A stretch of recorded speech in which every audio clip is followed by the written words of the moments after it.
नमस्कार, मैं जयपुर से डॉक्टर अनिल शर्मा बोल रहा हूँ। आप सभी अभिभावकों को प्रणाम करता हूँ और उनको विशेष रूप से प्रणाम करता हूँ जिनके बच्चे भारतीय शिक्षा बोर्ड से जुड़े हुए आधुनिक गुरुकुल में पढ़ रहे हैं। बड़ा सिंपल सा नाम का ही अंतर है। आधुनिक गुरुकुल यानी गुरुकुल की परंपरा, गुरुकुल के संस्कार, गुरुकुल का चरित्रवान बनाना, गुरुकुल की कार्यशैली और आधुनिकता का प्रवेश। आधुनिकता का मतलब बच्चे को कंप्यूटर भी आना चाहिए, बच्चा वैश्विक नागरिक बनना चाहिए, पर सोच उसकी गुरुकुल वाली भारतीय सोच हो। इसलिए इसका नाम रखा हमने भारतीय सोच और दक्षता वैश्विक, यानी पूरे संसार के जो सबसे लेटेस्ट टेक्नोलॉजी ट्रेंड बच्चा है वैसा बच्चा बने, पर उसकी सोच भारतीय हो।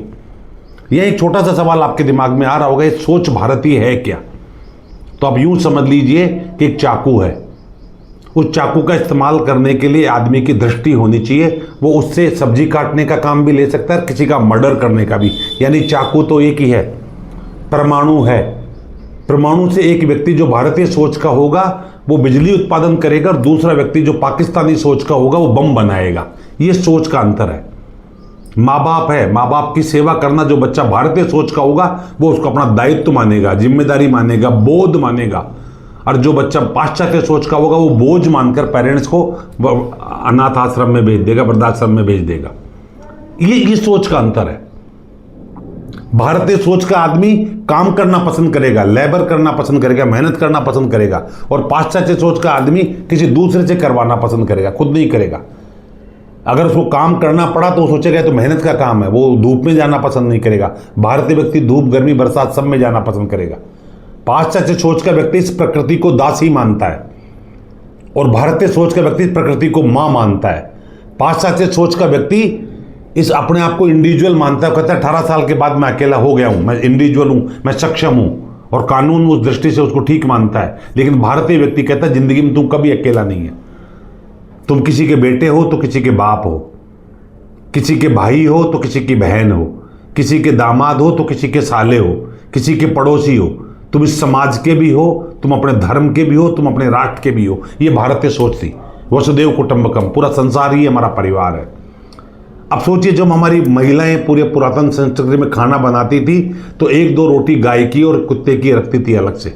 आज सब सिस्टम खत्म हो गया है और इसी का नतीजा है कि घर घर तलाक हो रहे हैं। बेटा बाप की इज्जत नहीं कर रहा है, माँ बेटे को फेंक रही है, बेटा माँ को मार रहा है, बाप को मार रहा है, और 90% लोग पढ़ लिख कर बेरोजगार बन रहे हैं। और अगर नौकरी लग भी गई तो भ्रष्टाचार कर रहे हैं, गलत काम कर रहे हैं, वहां भी सुखी नहीं है। कल परसों में जयपुर में पढ़ रहा था, दोनों पति पत्नी बैंक में सर्विस करते, दोनों ने आत्महत्या कर ली। किस काम की ऐसी शिक्षा? वृद्धाश्रम तेजी से खुल रहे हैं, किस काम की ऐसी शिक्षा? बच्चा पढ़ लिख कर गैर माँ बाप के दाह संस्कार में शामिल नहीं हो रहा, वो कह रहा पंडित जी मुझे वीडियो कॉल दिखा दो। ऐसे बच्चे भी हैं जो पिता से दूर रहते थे, पिता का जब देहांत हुआ तो बच्चा आया और आके कहने लगा आधा शरीर काट के मुझे दे दो, मैं दाह संस्कार मेरा वहां करूंगा। शर्म आती है ऐसी शिक्षा पे, और वो बड़े पद पे था, किसी अधिकारी पद पे मध्य प्रदेश में। बस इसी चीजों से दुखी होकर मैं तो बहुत दिनों से बदलना चाह रहा था, पर सब चीजें मेरे हाथ में नहीं होती।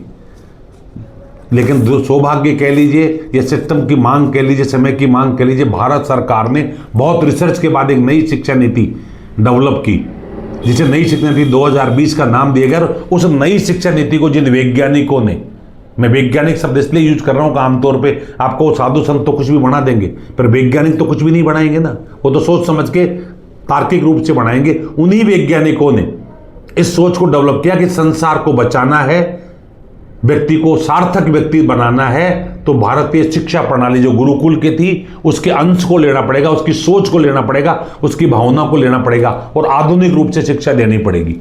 और इसी के तहत भारत सरकार द्वारा एक सरकारी बोर्ड का गठन किया गया, भारतीय शिक्षा बोर्ड।